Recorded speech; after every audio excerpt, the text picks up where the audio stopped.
Hello, fellow heirs. Welcome back to Weekday Wind Down with the Word. And today we will be reading Genesis 13 in the NLT version. And it starts with Abram and Lot separating. And it reads as follows. So Abram left Egypt and traveled north into the Negev along with his wife and Lot and all they owned. Abram was very rich in livestock, silver, and gold. From the Negev, they continued traveling by stages towards Bethel, and they pitched their tents between Bethel and Ai, where they had camped before. This was the same place where Abram had built the altar, and there he worshipped the Lord again. Lot, who was traveling with Abram, had also become very wealthy with flocks of sheep and goats, herds of cattle, and many tents. But the land could not support both Abram and Lot, with all their flocks and herds living so close together. So dispute broke out between the herdsmen of Abram and Lot. At that time, Canaanites and Perizzites were also living in the land. Finally, Abram said to Lot, "Let's not allow this conflict to come between us or our herdsmen. After all, we are close relatives. The whole countryside is open to you. Take your choice of any selection of the land you want, and we will separate. If you want the land to the left, then I'll take the land to the right. If you prefer the land on the right, then I'll go to the left." Lot looked a long time at the fertile plains of the Jordan Valley in the direction of Zoar. The whole area was well watered everywhere, like the garden of the Lord of the beautiful land of Egypt. This was before the Lord destroyed Sodom and Gomorrah. Lot chose for himself the whole Jordan Valley to the east of them. He went there with his flocks and servants and parted company with his uncle Abram. So Abram settled in the land of Canaan, and Lot moved his tents to a place near Sodom and settled among the cities of the plain. But the people of this area were extremely wicked and constantly sinned against the Lord.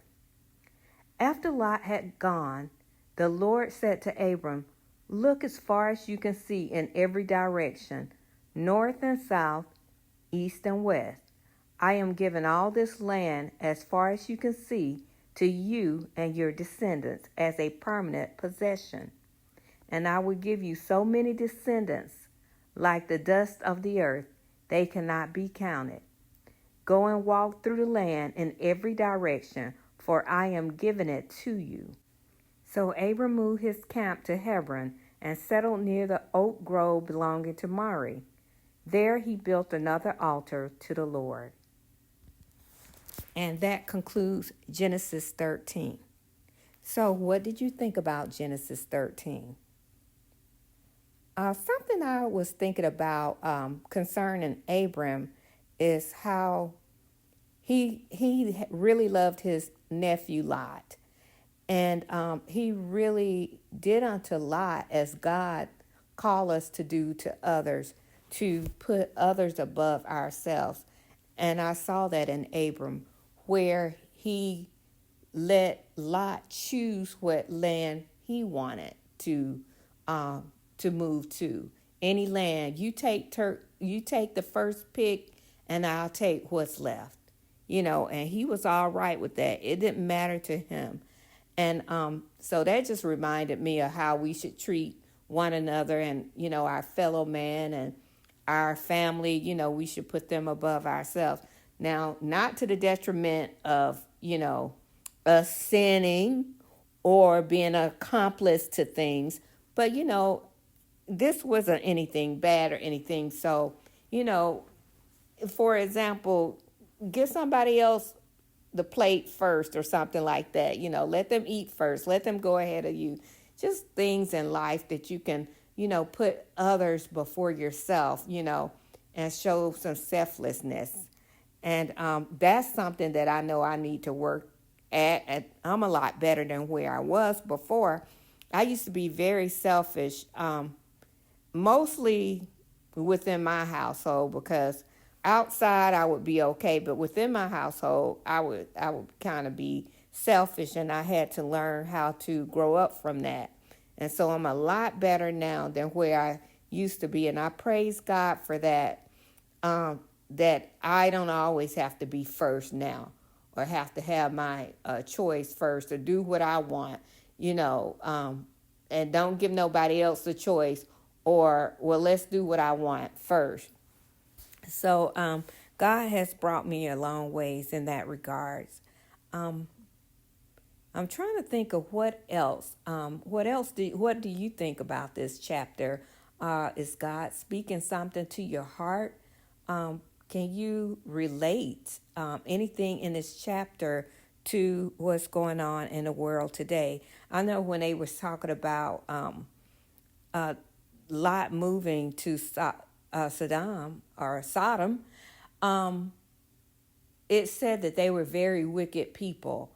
And that made me think of today, the people of today, they are very wicked. I was watching a video today, and it was very sad. This guy was he was interviewing people and asking them, about abortion. And, he was asking them, like, if the baby was born and the baby was 7 months old, would you abort the baby? And to my surprise, they were saying yes. If I need it, I'm a woman. Yes. If that, I was so taken back at that. And I was like, truly, this world, it has become so wicked and vile. And, one guy even said, even later than that, that and I'm like, that's not aborting, that's killing. All of it is killing. But that's just plain, that's murder. That's murder. And it's murder even when the baby is in a womb, but they have a different terms, and you can't go to jail. But anybody that think that baby, once it's outside of your womb and you can just kill it because it's an inconvenience to you, or you don't have the funds, or whatever the case may be, that's just murder. There are other options, nowadays. You can put the baby up for adoption, and especially if it's a newborn, people snap the newborns up in a minute. They get snapped up very quickly. So, I was like, oh my goodness, this is horrible. I couldn't really hardly believe it. And the things that's going on with kids today, I'm like, this generation is so wicked and evil that they're doing all this stuff. And I'm going to make a video about that, about the children of today, and, how I feel like Satan is just has a bullseye out for them. It's so sad. It's been hurt my heart lately. But I know I'm getting kind of off topic now. But yeah, this generation is getting they're just becoming so evil and wicked and vile, and they don't think anything about it. I remember back in the day when people used to get abortion, they would feel bad about it. It wouldn't be that I'm proud, I'm a woman, I got an abortion, so what, and I'll get another one, if I need one, I'll get another one and another one. And that's how this world is today. But back in, when I was young, if people had gotten an abortion, they would be ashamed of it and definitely remorseful and never wanting to do it again. They would never want that to happen to them or be put in that position again, but not this society. But anyway, my time is almost up, and I got off on a tangent. I got less than 30 minutes left, so I just wanted to thank you guys for joining me another time for Weekday Wind Down with the Word, and you guys have a blessed day. Bye.